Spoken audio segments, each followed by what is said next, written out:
Nang marating ni na Agatha at Angelo ang cruising altitude, nilingon ni Agatha ang lalaki. Pakiramdam niya hinagip siya ng air pocket at bumagsak ang eroplano ng masalubong niya, ang itim ng mga mata nito. Pwede ka na magsalita. Speak in regular tone. Naririnig naman kita ng malinaw kahit naka-headset ako. Wika niya. Bakit pinili mong maging piloto? Tanong ka agad nito. Nagkibit balikat siya. Lumaki ako sa airport at yun lang gusto kong gawin. Saan ka nagtrabaho bago ka nagtrabaho sa Hightower Aviation? Inutusan marahil to ng kapatid niya para usisain siya. Wala siyang itatago pagdating sa trabaho niya. Lahat ay nasa resume na niya. Di pa rin siya sigurado sa agenda nito, kaya dapat maging maingat siya sa pananalita niya. Flight instructor ako nung una, tapos nagpalipad ako ng charter jet para sa Simafranca Air. What is Simafranca Air? Mukhang talentado talaga ito sa pagkukunwaring interesado ito sa kanya para makakuha ng impormasyon. Charter plane company ng daddy ko. Siya pa rin ang nagpapatakbo habang wala ka? Napapitlag siya dahil pakiramdam niya may bumaong patalim sa puso niya. No, kamamatay lang niya. Uncle kong tumatay ang general manager. My condolences. Wika nito subalit kulang sa emosyon. What is it to you exactly, Mr. Angelo? Hanggang sa hindi naman siya interesado, pero mas maganda kung ito ang maging topic nila kaysa magkwento siya ng tungkol sa sarili niya at baka nga may masaya pa siyang hindi dapat. Kung makakalabas ang balitang nag-suicide ng daddy niya, babagsak ang Simafranca Air. Hindi gugustuhin ng mga kliyente ang isang kumpanya na nagpapalipad ng mga siraing eroplano. O ang mas masaklap pa, ilagay ang buhay ng mga ito sa isang pilotong magdadala sa mga ito sa kabilang buhay. Hirap na nga sila sa pera. Business consultant ako. Ina-assess ko ang kumpanya at gumagawa ng recommendations para sa improvement, specifically targeting ways to make them financially secure by eliminating waste and increasing productivity. You do that internationally? Yes. Hinanap mo ba ang nanay mo nang mamatay ang tatay mo? Pinigil niyang mapaungol sa sobrang frustration nang ibalik uli nitong usapan sa kanya. Hindi. Siya ang lumapit sa akin. Nagulat ko siguro na makilala mo siya. Aha? Hindi ko alam kung anong sinabi ng Miguel sa'yo pero buong buhay ko na siyang kilala. Hindi ko alam ang on and off girlfriend ng tatay ko. Siya mismong nanay ko. Sinabi lang nila sa akin noong 18th birthday ko na. Di ko alam na may asawang nanay ko hanggang sabi niya sa akin na gusto raw ng tatay kong makilala ko iba pang kamag-anak niya. Naningkit ang mga mata nito. Matagal mo nang kilala? Si Tita Louisiana? Anong klaseng nanay siya? Mabait siya, tiyak ko. Pinaikot niya ang mga mata niya at tiningnan ng langit na nililiparan nila. Katulad din ito ang mga kapatid niya. Iniisip ng mga ito na gusto lang niyang magpasarap sa buhay at makinabang sa kayamanan ng mga ito. Isang bagay lang ang gusto niyang magbibigay sa kanya ng mama niya na hindi naman makakabawas kahit isang sentimo sa kayamanan ng mga Riego. Hindi naman siya naging nanay sa akin eh. Di rin niya ako naregaluhan ng mamahalin dahil ayaw ng daddy ko at di ko rin naman yung tatanggapin. Tila hindi ito makapaniwala habang nakatitig sa kanya.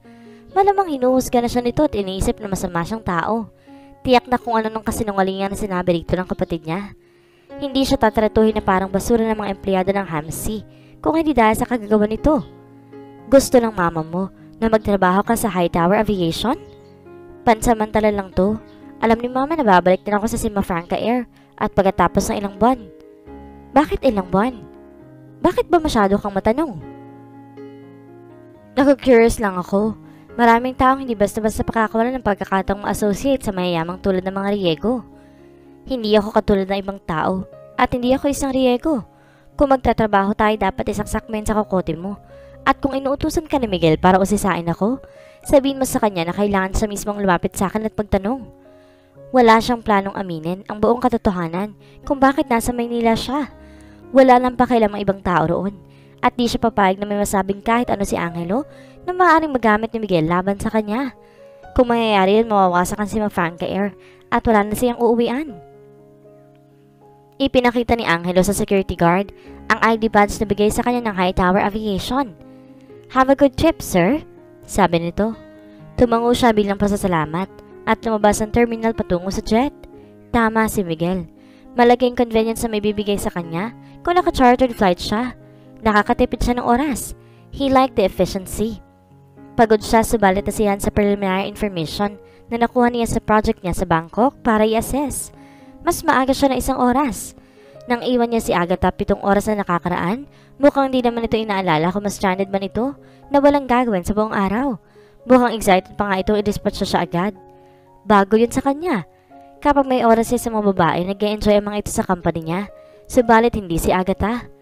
Ibinigay nito ang cellphone number nito para matawagan niya ito kung papunta na siya sa airport nang may handaran nitong eroplano. Subalit di siya tumawag. Gusto niyang mahuli ito ng anuman ang ginagawa nito buong araw. Baka magkaroon siya ng clue sa intensyon nito. Bukas ang pinto ng Cessna at nakababa ang hagdan na parang may hinihintay na bisita. Umakyat siya at bahagyang umuga ang eroplano sa bigat niya. Otomatikong tumuwid ng upo si Agatha at ibinaba nito ang mga paang nakasampa kanina sa leather sofa. May laptop computer sa kandungan nito. Nakabalik ka na pala. May naabala ba ako? Wala. Nagpapalipas lang ako ng oras. Subalit mukhang hindi naman ito nagre-relax. Lalo na't may tensyon sa mga labi at mga mata nito. Nagmistulang ginto ang buhok nito ng masinaga ng papalubog na araw. Ang uniform cap nito nasa mesa, sa malapit at ang jacket nito nakapatong sa sandalan ng upuan nito. Dali-daling isinara nito ang itaas na butones ng blouse nito. Dapat tumawag ko muna para nagawa akong pre-flight plan at makaalis agad tayo. Mukhang namumula ito. May tinatago ba ito? Nasa trabaho ang isip ko. Naningkit ang mga mata nito at mukhang hindi ito naniniwala sa kanya. May ilang keys na pinindot ito sa laptop. Kinukumusta ka ni mama? Kachat mo ang mama mo? Oo. Bumakas ang iritasyon sa mukha nito at isinara ang laptop. Ipinasok ito yun sa leather bag at tumayo. Ipinunupot ito ang buhok nito at tinali. Saka nito isinuot ang uniform cap nito. Naalala pa niya nang bumisita siya sa bahay nila ng college pa si Miguel. Lagi siyang isinasama ng pamilya ng mga ito tuwing hapon. Siguro dahil sinasabi ni Miguel na wala siya ibang pupuntahan dahil sarado ang dorm tuwing bakasyon. Hindi niya pwedeng makasama ang tatay niya dahil kadalasan nakikitira lang ito sa shelter o kaya ay nasa kalsada. Hindi niya alam kung saan nagpunta ang nanay niya at nakadarama pa rin siya ng kakahiyan dahil doon. Wala sa itsura ni Tita Luisiana na mahilig makipag-chat. Mali ka, she is actually a techie. That translated into trouble. Kaya niyang paglayuin ang mag-ina pero hindi niya mapipigilan ng mga ito na mag-usap online, lalo na't may wireless internet access ang lahat ng Hamsi plane. Hindi nila yun inasahan ni Miguel. Mukhang kailangan nilang i-re-evaluate at pagplanuhan ang sitwasyon. Dinala ni Agatha ang laptop sa compartment, sa likod ng pilot seat at tilak iyon. Nakapag-refuel na ako na mag-land tayo, pero kailangan ko ng kalahating oras bago tayo makapag-take off. Hindi naman ako nagmamadali. Bakit hindi muna tayo mag-dinner? May nakita akong Thai resto na inirecommend sa akin isang client. Masarap daw doon. Binasa ng dila nito ang mga labi na parang nang-aakit ito. Sinundan ng mata niyang naturang aksyon. The muscles in his gut tightened. Mukhang inosente ito subalit ang talino sa mga mata nito at ang kumpiyansa nito sa pagpapalipad ng milyong halaga ng eroplano nagsasabing hindi ito tulad ng ordinaryong babae. Isinuot nito ang coat at ibinetones iyon. I-delay ko muna ang flight hanggang makakain ka. Makakapaghanda na ako. Samahan mo ko, Agatha. Umiling ito. Fraternizing with clients is against Hamsi rules. Tatawagan ko si Miguel at i-clear ko. Kumurap ito. Bakit di niya napansin noon ang mahahabang pilikmata nito? Salamat pero kumain na ako. Hindi siya naniniwala rito. Anong kinain mo? Nag-alangan ito. Sandwich sa cafe sa airstrip. Yun din ang kakainin ko. Keep me company. At least hindi na ito magkakaroon ng pagkakataong makausap ang mama nito. Naging matigas ang anyo nito. Salamat na lang Mr. De La Fuente. Iahanda ko na ng eroplano habang kumakain ka. Hinala niya ay ayaw nitong mapag-isa sila. Gagawin niyang lahat para malaman kung anong itinatago nito. Naging alerto si Agatha nang marinig ang mga yabag ng sapatos sa likuran niya. Nasa madilim siyang parking lot ng High Tower Aviation. Humarap siya. Handang saksakan ng sino man ang susing hawak niya kung kinakailangan. Nanlambot siya ng pagtapat, sa liwanag ay si Miguel lamang pala iyon. Subalit tumaas naman ang presyon niya. Pagkatapos ang buong araw na pag-uusisa ni Angelo, pagod na siya makipagtalo pa. Gusto na lang niyang umuwi para matawagan ng mama niya at ang uncle niya. Gusto sana niyang wag na lang pansanin ng kapatid niya. Subalit kahit kailan di pa siya umurong sa laban. Ibinaba niya ang susi. Kailangan mong ayusin ang ilaw dito sa parking area. Kung may pepper spray lang ako, baka bulag ka na ngayon. Nagpalipat-lipat ang tingin nito sa truck niya at sa kanya. Sasabihin ko ang concern mo sa security. Itinapik niya ang paa. May kailangan ka ba? Kung gusto ni Angel ang pumunta sa cockpit, pwede. Kung gusto niya mag-dinner kasama ka, gawin mo. Gawin mo ang kahit anong sabihin niya. Lalo siyang nainis dito. Pakiramdam yata nito ito ang batas. Hanggang saan mo ba gustong paligayahin ko ang kliyente natin? Hindi kita inuutosang gumawa ng kahit anong illegal o immoral. Gusto mong labagin ko ang rules ng Hamsi. Gusto kong isulat mong lahat ng gusto mong mangyari. Pirmado mo at kailangan notarized din. What? You don't trust me, little sister? Half, sister. Unang araw ko pa lang dito, nilinaw mo sa akin na hindi ako welcome. I am not handling you a blank check to write me out of the picture. Will the blank check work? Nahigit niya ang kanyang hininga. Kung hindi ka ba naman... Natigilan siya nang marinig ang palapit na ibag. Si Angelo. Magaling. Nagsama pa ng dalawang sakit ng ulo niya. Bukas na tayo mag-usap. Kung ano man ang gusto mong sabihin, sabihin mo ng karap si Angelo. Parang pamilya na rin siya. Lalo lang siyang nairita. Maliban sa akin na totoong pamilya mo, hanga rin ako sa loyalty mo. At least sa mga kaibigan mo. Magkano ka, Agatha? Tahasang tanong ni Miguel. Gusto niyang sipain to pero pinili niyang talunin ito nang hindi kinakailangang maging bayolente. Hindi mo ako mabibili, kuya. Nasa niyo na si mama na mahigit 30 years. Oras ko naman para makasama siya. Huwag kang mag-alala. Ibabalik ko rin siya sa inyo. Kilala mo na siya buong buhay mo. Tiningnan niya na matalim si Angelo na nasa tabi na ni Miguel. Mukhang dumadaldal ng espiya mo. Sumimangot si Angelo. Agatha, hindi naman confidential ang pinag-uusapan natin. Manahimik ka, Mr. De La Fuente. Alam ko naman kung na kaninang loyalty mo. Tumuwid ng tayo si Miguel na parang nai-intimidate siya sa tangkad nito. Kung ang buong buhay mo ang kilala si Mama, bakit ngayon lang namin nalaman ang tungkol sa iyo? Dahil mukhang itinago ng mga magulang natin ang totoo. Wala rin siyang sinabi sa akin tungkol sa inyo. Tumalikod siya at humarap uli. Alam mo ba ng daddy ko ang isa sa founder ng Hightower Aviation? Parang nagulat ang mga ito. Sumimangot si Miguel. Ngayon ko lang yata narinig yan. Ngayon ko lang din nalaman nang inaayos ko ng mga lumang papeles si daddy. Magkasama sa Air Force sa mga tatay natin. May nakuha akong pictures. Sinimulan nila ang Hamsi na makalabas sila sa Air Force. Hirap sila sa pera nang umentra sa eksena ng lolo natin na si Francisco de la Mente at nag-offer ng pera kalapit ng 1/3 ng kumpanya. Hindi ko alam kung paano nasama si mama sa eksena. Kailangan ko pang i-verify ang istorya mo. Good luck sa'yo.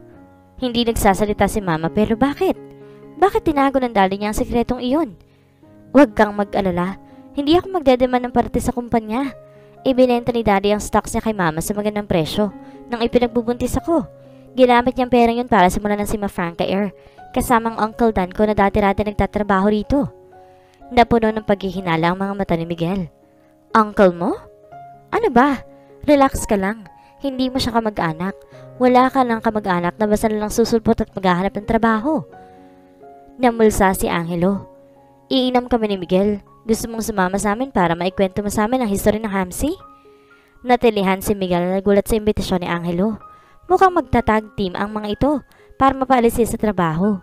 Pinindot niya ang remote at naandak ang pinto ng kotse. Binuksan niya iyon at ipinasok ang bag niya. Nice try, Mr. De La Fuente. Pero kailangan kong lumipad ng maaga bukas. At mawawalan ako ng trabaho kung iinom ako ng alak sa loob ng 12 hours bago ang flight. Nice truck, sabi ni Angelo. Big engine. For a girl, you mean? Kailangan ko ng 10 cylinders para magtow ng eroplano nung nasa Ilocos pa ako. Pinaghirapan niya ang Dodge Ram SRT na iyon. Yun ang huling project na pinag-ipunan nilang daddy niya at ang Uncle Dan niya. Kung tapos na kayo sa interrogations ninyo, gusto ko lang matulog. 4:00 pa lang na umaga, nandito na ako. At babalik na naman ako rito bukas para sa flight sa Davao. Tumango si Miguel. Good night. Sige na, sabi ni Angelo dito. Susunod na lamang ako sa restaurant. Nag-alangan man, subalit iniwan din sila ni Miguel. Wala kang tiwala sa akin, Agatha? Hindi kita kilala para pagkatiwalaan ko. Wala ka namang kailangan ikatakot sa akin, basta hindi masasaktan ng mga Riego. Hindi siya naniniwala rito. Tatandaan ko yan. Aniya tumakit na sa truck. Iniharang nito ang katawan sa pinto ng truck. Nalanghap niya ang babangong hininga nito. Nanuyo ang lalamunan niya at bumilis ang pintig ng puso niya. Tumigil ang mukha nito ilang pulgada mula sa kanya. May gusto lang ako linawin sa iyo. I don't need Miguel to pimp for me. Kung niyaya kita mag-dinner dahil ayokong kumain mag-isa, wala akong ibang inaasahan sa iyo. Hindi kita type. Good. Kasi hindi rin naman ikaw ang type ko. Sagot agad niya. Hindi dahil di niya ito gusto ay di na siya nasaktan sa sinabi nito. Tumuwid ito at lumayo sa kanya. I'll see you in the morning. Ano ba ang type nito? Hindi na mahalaga yun. Pero ngayong napukaw ng curiosity niya, hindi na siya matatahimik. Maganda sa iyong uniform mo. Mabuti na lang pilit ko na skirt at t-pants ang isuot ng mga female pilots. Thank you. Pasasalamat ni Agatha sa kanyang ina nang dalawa niya ito sa bahay ng mga Riego. Pasensya na kung hindi agad ako nakapagsabing dadalaw ako, Mama. Masaya talaga ako makita ka, Agatha. Come on and sit down. Ibang-iba ang pakiramdam niya sa bahay na iyon. Parang museum iyon sa dami ng mamahaling bagay. Nakakailang. It didn't feel like home. Katulad ng kalamigang ibinibigay ng lugar na iyon ng mama niya. Ni hindi man lang siya niyayakap o hinahalikan nito. Ni hindi nga nagdidikit man lamang ang mga balat nila. Samantalang kung ang daddy niya iyon o si Uncle Dan, yayakapin at bubuhatin pa siya ng mga ito. Lalo na kung matagal siya nalayo. Kung tutuusin, magkamukha sila mag-ina. Hindi niya alam kung bakit di niya napansin iyon noon. Pero ang pagkakamera nila ay mukhang mamahalin ng mama niya. Halatang may pera ito dahil alaga ito ng Spot Beauty Clinics. Habang siya'y masaya na sa basta na shampoo, ang buhok niya at nakapagsabon siya. May tanong ako tungkol kay Daddy. Suminghot ito. Hindi ko pa ito kayang pag-usapan. Namimiss ko siya. Parang totoong emosyong ipinapakita nito. 2 buwan na sila nag-uusap ngunit wala pa rin siya makuhang sagot mula dito. Namimiss ko rin siya, Mama. Pero kailangan kong maintindihan kung ano nasa isip niya bago ang aksidente. Ikaw ang huli niya nakausap. Mukha ba siyang upset, depressed o magulong isip para sa inyo? Hinarap siya nito subalit di ito bumalik sa upuan nito. Depressed? Hindi kita maintindihan. Huminga siya ng malalim. Hindi pa niya binabanggit ang usap-usapan ng ibang tao maliban sa Uncle Dan niya. 2 sa kaibigan ni Daddy ang naghihinalang hindi siya naksidente. Pinagmamalaki raw ni Daddy na kapag namatay siya, mababayaran ng insurance niya ang lahat ng utang na si Franca Air. Namutla ito at sinapo ang dibdib. No! Hindi yun magagawa ni Cyrus. Hindi niya gugustuhin iwan ako. O ikaw. Mula nang sabihin kong buntis ako sa iyo, ikaw na ang naging buhay niya. Ginagawa niya lahat para bigyan ka ng magandang kinabukasan. Hindi ko naman iniisip na sinadya niya mag-crash ang eroplano niya. Imposible hindi ko mapansin kung may dinadalang mabigat si Daddy. May malalim siyang iniisip na nakaraang buwan. Pero sa palagay ko naman, depressed siya. Ayaw bayaran ng insurance company ang claim niya hanggat di pa natatapos ang investigasyon. At natitiyak nilang hindi nga iyon suicide. Ibibigay ko ang lahat ng kailangan mo. Sabihin mo kung magkano. Umiling siya. Ma, nasabi ko na noon na hindi ko kailangan ng pera ninyo. Gusto ko lang malaman kung anong pinag-usapan ninyo ng Daddy noong hiling araw bago ninyo siya iwan. Baka nasa usapan ninyong susi para malaman ko kung anong totoong nangyari sa kanya. Nangilid ang mga luha nito. Peke ba ang mga luhang iyon? Sinisisi mo ba ako? Paano ko malalaman kung hindi kayo magsasalita? Alam ko hindi ka naniniwala, pero mahal ko ang Daddy mo. Siyang lalaking minahal ko. Hindi ko matanggap na hindi ko na siya ulit makikita. Nanginig ang boses ito at nanginig ang mga kamay na takpan nitong bibig. Pinatigas niya ang puso niya. Alam niyang may tinatago ang mama niya. Hindi lang niya alam kung ano. Paano naman ang asawa ninyo? Arranged marriage lang yun. Nangako si Papa na mag-invest sa Hightower Aviation kapag pinakasalan ako ni Albert. At pumayag kayo? I was a bit of a difficult girl. Gusto ni Papa mapirmi ako. Di raw niya ako bibigyan ng kahit 1 sentimo kapag hindi ako pumayag. Albert was quite a dashing pilot at that time. Akala ko kaya ko siyang mahalin pero hindi pala. Pero kasal ka pa rin sa lalaking yon. Paano nasali si Daddy rito? Albert only loves flying and gambling. Nang biglang namatay si Papa, nalaman kong baon kami sa utang dahil sa pagsusugal ng asawa ko. Natuto akong pamahalaan ng Hamsi. Tinulungan ako ng Daddy mo hanggang naging hipit ng pagkaibigan namin. Alam kong mali pero nagmahalan pa rin kami. Hindi siya mapakali sa kinauupuan niya. Di siya makapaniwalang pumatol ang Daddy niya sa isang babaeng may asawa. Nang magbuntis ako sa iyo, binigyan ako ng ultimatum ng Daddy mo. Iwan ko raw si Albert at sumama na sa kanya. O tapos na kami. Pero hindi ko kaya. May testamento si Papa na nagsaad na kapag iniwan ko ang asawa ko, ay mawawala sa akin ang lahat. Ang trust fund ko, ang mana ko, ang stocks ko sa Hightower Aviation. Kailangan ko nang isipin ang ibang mga anak ko. Hindi ko pwedeng hayaang palakihin sila ni Albert. Kaya iniwan mo na lang ako basta. Pinilit ako ni Albert na isuko ka. Inampun ka ni Cyrus. Pumayag ako pero kailangan magbisita kita. Ang kondisyon ng Daddy mo hindi ko dapat sabihin sa iyo ang totoo. Ayaw niyang maramdaman mong nireject kita. Pero lagi niyang itinatanong sa sarili niya kung bakit di siya kayang mahal ng mama niya at ayaw nito sa kanya. Kung mahal mo si Daddy, bakit ka masaya lang makita siya minsan lang sa isang taon? Yun lang ang binigay sa akin ni Albert. Nabubuhay ako sa isang linggong iyon. Ganoon din ang daddy niya. Kaya naman halo rin ang pakiramdam niya sa pagdalaw ng mama niya sa kanyang ama. Masayang-masayang daddy niya kapag dumadalaw ang mama niya. Pero tuwing aalis ito parang binagsakan ito ng langit. At kahit anong gawin niya, hindi niya mapasaya ito. Inikot niya ang paningin sa eleganteng silid. Mukhang mahirap nga ang buhay mo, ma. Kabi-kabi lang katulong na gustong pagsilbihan ka. Siguro hirap na hirap ka kapag nasa piling ka namin ni Daddy. Napangawi ito sa sarkasmo ng boses niya. Mas gusto kong makasama kayo kung kaya ko lang. Hindi niya magawang maawa dito.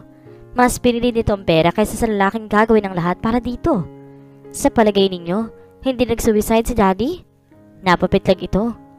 Marami pang magandang plano ang daddy mo sa buhay niya para patayin ang sarili niya. Marami siyang pangarap. Gusto niyang maniwala rito.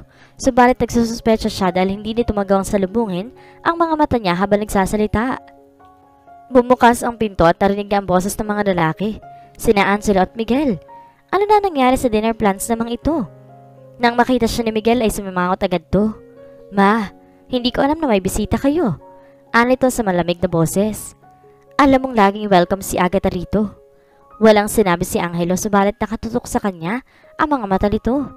Gusto niyang tuklasin ang lahat ng itinatago ng mama niya pero hindi niya makukuha mga sagot sa gabing iyon. Baka marinig ni Miguel ang tukos sa pagkamatay ng daddy niya. Maliit lamang ang siguro ng karakter. Charter jet business. Isang salita lamang sa maling tao. Magaground ang si Franca Air habang buhay. Tumayo siya. Paalis na ako. Good night, ma. Nilingon niya ang dalawang lalaki. Nagkita na lamang tayo bukas. Tinawagan niya si Uncle Dan na makauwi siya.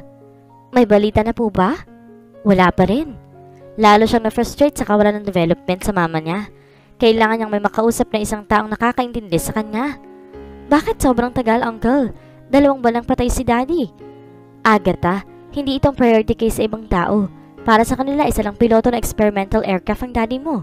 Hindi siya takas na kriminal o nagbebenta ng droga o iba pang kaso na high profile. Kailan ka ba uuwi? Hindi ko po alam. Parang nagluluksa pa rin si mama. Susubukan kong tawagan ulit ang mga investigador bukas. Katatawag ko lang ngayon para tiyakin na tama ang address mo sa kanila. Ipapadala lang ng report sa iyo. Tapusin mo lang anumang ginagawa mo dyan at umuwi ka na. Kailangan kita rito. I miss you, baby girl. Nanikip ang dibdib niya. Si Uncle Dan ang ikalawang ama niya. Nang lumuwas siya sa Maynila, kahit halos kamamatay pa lang ng daddy niya, parang nawalan na rin siya ng 2 ama. Miss na rin kita, Uncle. Sana lang sa sunod na tawagan niya ito, nasa kanya ng lahat ng sagot na kailangan niya. At makabalik na siya sa normal na buhay niya. Kailangan niyang maiahon ng kumpanyang binuo ng daddy niya. Hindi mapakali si Agatha nang tingnan ng ham si uniform at ang mamahaling restaurant na napili ni Angelo. Napilitang magsarang airport sa Baguio dahil sa makapal na fog, kaya hindi pa sila nang lungsod. Bakit palagi siya napupunta sa lalaking gustong ipakitang hindi siya bagay sa mundo? Mabuti na lamang hindi nagtagal ang huli niyang boyfriend. Kung nagkatuluyan sila ni Pete, nasaan ka ng mga politiko, tiyak na buong buhay niyang pagsisisihan iyon. Hindi siya bagay sa eleganteng mundo ng mga sosyal. Ganong buhay siya sa mga kaanak niya. Pwede bang sa ibang lugar na lang tayo kumain? Mas gusto kong kumain ng mabubusog ako kaysa maawang galawin ng pagkain ko dahil mukhang work of art at problemahin ko anong tamang kutsarang gagamitin ko. Kahit ano pang iniutos sa kanya ng kapatid niya, hindi siya dapat pumayag na makipag-dinner kasama si Angelo. Hindi nag-request ng in-flight meal si Angelo kaya wala silang stock na pagkain sa eroplano. Walang restaurant sa airport. Hindi ako katulad mo sa sanay sa ganitong mamahaling lugar, sabi pa niya. Nabura ang ngiti nito. Hindi ako pinanganak na mapera, Agatha. Pinaghirapan ko ang lahat ng meron ako ngayon. Pero nakaka-appreciate naman ako ng masarap na pagkain at magandang serbisyo. Tinitigan siya nito. Nagsasabi ba ito ng totoo? Kung hindi, magaling itong magsinungaling. Hindi mayaman ang mga magulang mo? Umiling ito. Paano ka nakapasok sa mamahaling university kasama si Miguel? Scholarship, financial aid at nagtrabaho din ako. Inihimpil nito ang kotse sa valet station. Akmang bubuksan nito ang pinto nang pigilan niya ang braso nito. Tumagos ang init ng katawan nito sa kanya, kaya dali-dali niya itong binitawan. Angelo, mas komportable ako kung sa ibang lugar na lang tayo kakain. Pinagmasdan siya nito. Okay lang yan. Wala magpapaalis sa iyo. Lalo siyang nailang na may mag-asawang mukhang aaten ng mamahaling dinner ang dumaan. Sa'yo okay lang. Ako hindi. Kung gusto mo, ikaw na lang ang mag-dinner. Hahanap lang ako ng kainan sa tabi. Ibinalik nito ang seatbelt at pinandar uli ang sasakyan. Okay, dala lang tayo sa Camp Chonhae. May mga restaurants naman sila doon. Thank you. Sa isang burger and pizza store sila nauwi. Nagutom siya kaya umorder siya ng jumbo mushroom burger. Nakakapaglaway na iyon sa menu pa lang. Narinig ko na may kausap ka sa telepono kanina. May lakad ka ba bukas? Tanong nito pagkatapos ibigay sa waiter ang order nito. May mga kaibigan akong bikers. Pinapasyal nila ako kapag day off ko. Sila ang kasama ko bago tumawag si Miguel at nagkakilala tayo. Saan mo naman nakilala mga yun? Online. They drive Harleys like me. Tinulungan nila ako na lumipat ako. Sila na nag-refer sa akin ng landlord ko. Hindi kaya drug addict ang mga yun? Mukhang hindi ka basta-basta nagtitiwala. Sa pinanggalingan ko, kailangan mo makipaglaban para mabuhay. Tinignan siya nito na parang iniisip pa nito ang tamang salitang sasabihin. Nung bata pa ako, madalas ako sa social welfare center. Minsan naman sakali kasama si tatay. Nahigit niya ang kanyang hininga. Hindi niya maisip na isa itong mahirap na bata. Mas gusto niyang maniwala na spoiled ito at mayaman tulad ng mga kapatid niya. Tanging ang pinakabatang si Ingrid lang naman ang matino sa mga yun. I'm sorry, Angelo. Walang sino man ang dapat na maghirap ng ganyan. Mariing nagdikit ang mga labi nito. Parang pinagsisisihan nito na may nabanggit ito sa kanya tungkol sa nakaraan nito. Hindi ako nang hihingi ng awa. Ang point ko lang wala kang karapatan sa isang bagay na hindi mo naman pinaghirapan. Mukhang may padala na naman sa pagitan nila at di na ito magbibigay pa ng personal na impormasyon. Tama ka at pinaghirapan ko anumang meron ako. Bumakas ang expectation sa mga mata nito. Anak ka ng may-ari ng isang charter jet business. Huwag mong sabihin hindi ka mayaman. May maliit kaming bahay sa Lawag. Hindi kami mayaman pero hindi rin naman kami ganon kahirap. Hindi ako pumasok sa exclusive school at di kami member ng country club o may mga katulong, swimming pool o tennis court. Hindi gaya ng mga Riego na hindi mabubuhay nang wala ang mga bagay na yun. Naiinggit ka ba sa ibang anak ng mama mo? Ngumisi siya. Hindi. Natatawa lang ako sa mga taong kailangan pang dumepende sa ibang tao sa mga simpleng bagay. Don't get me wrong, ha? Sanay ako makisalamuha sa mga mayayaman. Sila naman kasi nag-rent ng mga jets. Pero parang sa TV mo lang kasi makikitang yaman ng mga Riego. Hindi nila kailangan magtrabaho pagkatapos mag-college. O kaya kinukuha na lang sila sa kumpanya ng pamilya nila para hindi nila kailangan masasante dahil palpak ang trabaho. Sumimsim ito ng wine. Hindi ka ba nagtrabaho sa daddy mo? Humahanap talaga ito ng maiipintas sa kanya. Nung una, hindi. Nagsimula ako magtrabaho para sa ibang co-pilot at may-ari ng eroplano sa airport. Naglilinis ako ng hangar, naguhugas at nagpapakintab ng kotse. Sinabi sa akin ni daddy na kapag palpak ang trabaho ko, siya ang mapapasama. Nang mag-16 ako hanggang maging certified flight instructor ako, nagtrabaho ako sa fast food. Doon ako natutong pag-aralan tungkol sa pera at ang pakikiharap sa mga tao. Kahit na mukha itong relax, gwardyado pa rin ang mga mata nito. Hindi ka nag-college, no? Tiyak na nagkakalat na naman ang impormasyon tungkol sa kanya si Miguel. May associate degree lang ako nung nasa Lawag ako. Tapos, kinagat niya ang kanyang labi at tinignan ang mga kamay niya. Umatan siya ng klase sa isang open university para sa bachelor's degree niya sa business. Pero kung hindi magbabayad ng insurance ng daddy niya, baka hindi siya makatapos. Mas mahalaga sa kanya na makapagtapos ngayon. Kung mawala ang si Franca Air, kailangan pa niyang kumita ng sasapat para sa kanilang dalawa. At? Tanong ni Angelo. Wala siyang planong umangal sa isang estranghero tulad ng problema niya sa pera. Lalo na sa isang taong magre-report kaagad sa kapatid niya. Lalo nang maniniwala si Miguel na gusto niyang makihati sa mana ng mga ito.